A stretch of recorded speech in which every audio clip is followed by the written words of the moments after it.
Yes. That's what I think we should do at the end of that. Correct. That's pretty good. Everybody, for tomorrow, for our third rendition of the True Daily Bases, everybody get that done. All right, so Craig, as we look back on a few games from yesterday, we start in Baltimore. The O's were actually a home underdog against the Atlanta Braves, and Baltimore victorious, 4-0, blanking the Braves on the other side. The Orioles have won 15 of their last 19 games. What was your reaction from the 4-0 shutout yesterday in favor of Baltimore?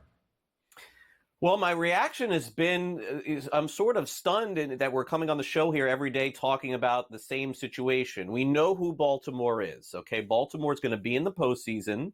They're going to win about 90 games. Maybe they win the division. Maybe they win the wild card. We'll see if they add some stuff, a second pitcher, a third pitcher. We know exactly where they're headed.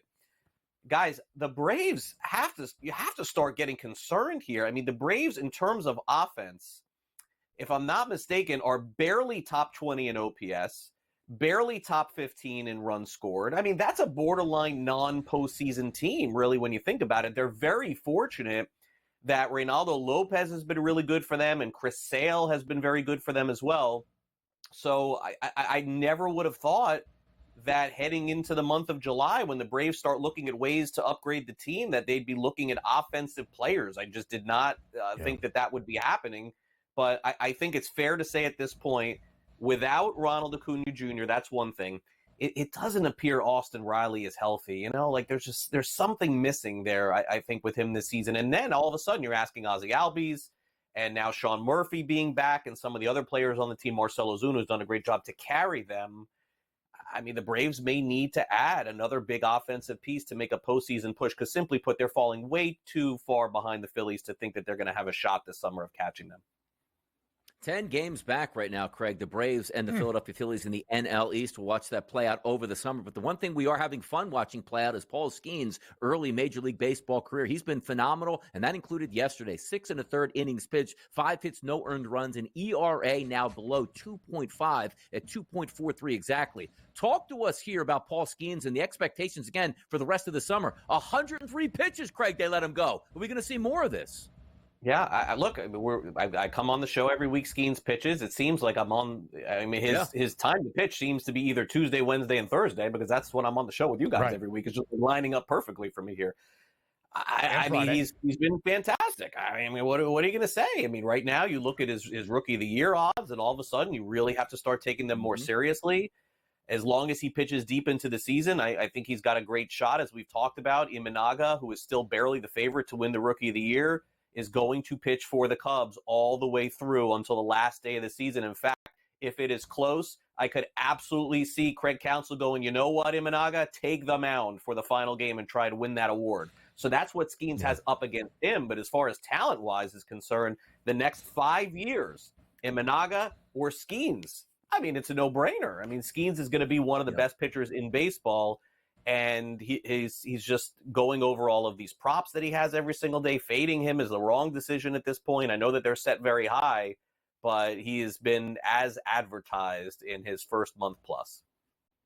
Yes, he certainly has. In 5 of his 6 career starts, he has struck out at least 7. In all 5 of those games, the Pittsburgh Pirates have been victorious. Other news around Major League Baseball from yesterday, JT Realmuto, the catcher for the Philadelphia Phillies, needs knee surgery and is going to be placed on the IL. How about the faces on the bases on a daily basis? That's pretty good stuff here on the early line. Not good, though, for Philadelphia. Craig, how important is the impact of losing JT Realmuto for Philadelphia the rest of the summer?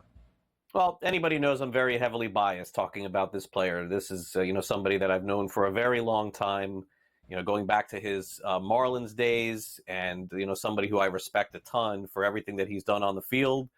And I think Dave Dombrowski said it best yesterday. This guy is a warrior, I believe was the quote that he used, just, what he's been playing through.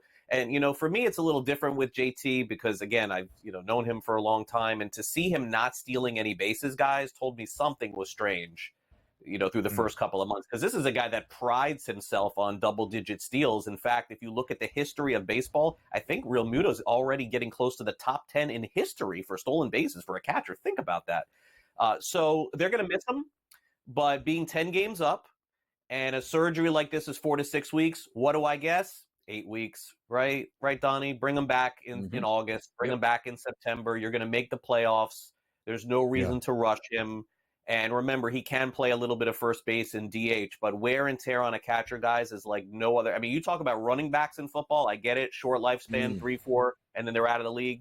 Catchers, guys, as far as offensive catchers, very difficult to maintain over the course of almost 10 years for JT. The Phils, a win yesterday in Boston, the most in the National League, but still some tough news for Philadelphia. We got around all the bases. Let's get through home. Some day baseball action, an Aces affair in San Francisco. It's the Giants and the Astros. Logan Webb for San Fran, Robert Valdez on the other side. Live right here on this Wednesday on the early line. We can't talk about the Astros and Giants game despite barely showing you the board. So now we go to Kansas City. We start inside Kauffman Stadium between the New York Yankees and the Kansas City Royals. 2 games so far in KC this week. Between these two victories for the Yanks. They've been a road favorite in both of those games. Tonight inside KC, a road favorite once again, minus 146. The price, 10.5. The total. DRS, we expecting some runs tonight in Kansas City. 85 degrees at first pitch, 10-mile-an-hour winds blowing out to left field here, which sets up very well for right-handed batters. So if you take a look at Daniel Lynch, the left-handed pitcher on the mound, he's only faced 12 left-handed batters on the season. It's done very well against them. It is a different story against right-handed batters. On the season, a 240 ISO power number and a weighted on base percentage of 363. So those right-handed batters you're taking a look at, in the 3-hole, it's Aaron Judge. In the 4-hole, it's Giancarlo Stanton. Judge, a 533 ISO power number against left-handed pitching over the past month. Giancarlo Stanton, 353. Both of those guys should be on your card for RBIs and also possibility of home run props because, as we say, Aaron Judge just about every single day hits one. Poteet's going to be on the mound for the opposite side for the Yankees. Not great splits from him either and good hitting conditions. I do think the Yankees win this game tonight, but more importantly, Judge and Stanton, first and foremost on your card, absolutely. I mean, how could you not at this point? 25 home runs this year for Aaron Judge. He hit 3 long balls in the final 2 games of the series against the Dodgers. Had a day off on Monday in KC. Another home run and 3 more RBIs last night for Judge, who not only leads all of MLB with 25 homers, also tied for the most RBIs with 62. I've been waiting all day to preview this game that we have tonight in Baltimore. It's the Orioles and the Braves. Atlanta's starter today is Spencer Schwellenbach, a former Nebraska Cornhusker. Baltimore's starter today is Cade Povich, a former Nebraska Cornhusker. This is the first time in Major League Baseball history that 2 former Nebraska pitchers are starting a game against one another in the O's, one of the hottest teams right now in all of Major League Baseball. 15 wins in their last 19 games as that continued today inside Camden. Poor Spencer Schwellenbach today. 80-degree temperatures in Baltimore, wind blowing out dead center field. And take a look at this offense over the past 30 days against right-handed pitching here. Gunnar Henderson, Adley Rutschman, Ryan Mountcastle, Ryan O'Hearn, Anthony Santander, Jordan Westberg, all heavy ISO power numbers to the positive. Heavy weighted on base percentages to the positive here. This is going to be a tough get out. Now, also, if you're looking for help and support from the offense, it hasn't been there for Atlanta. Take a look at the left-handed pitcher, Cade Povich, on the mound, who doesn't have very good pitching splits here through just 25 batters this season. But if we look at that Atlanta Braves lineup against left-handed pitching over the past 30 days, it's been terrible. Only 2 guys pop up. It's Matt Olson and Marcell Ozuna. Everybody else has been a wash. So, again, the Baltimore Orioles should be able to handle their business with a victory, and they should be able to hit their team total. And a couple of those guys that I just mentioned should be in your boxes there for RBI as well. Looks like a nice day for Baltimore if Povich, I should say, just gives them a little bit on the mound. We hope that he will. Nebraska on display today in Baltimore between the O's and the Braves. Not sure what the team total was last night for the Dodgers, but I know they went over it. They scored 15 runs back at the Ravine against the Texas Rangers, including 7 in the 6th, featuring 4 home runs from Freddie Freeman, Shohei Ohtani, Teoscar Hernandez, and Jason Hayward. Will we see more offense today out of L.A. against the Texas Rangers, booked as a pretty hefty home favorite?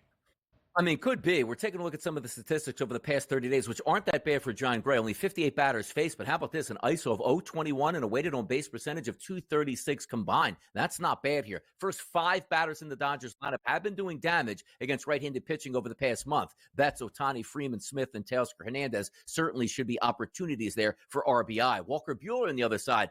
In the past, you look at a Buehler start and say this is an automatic W, but not so much anymore. Yeah. 125 batters he's faced on the season, 239 ISO, 379 weighted on base percentage. As I say that, the Texas Rangers bats are ice cold right now, particularly against right-handed pitching. You take a look at the last 30 days, only one guy, it's Adolis Garcia at a 190 ISO. Every single player is below that. I don't know where the runs come from today for the Texas Rangers, even though Walker Buehler has been struggling. Probably another dub here for the Dodgers.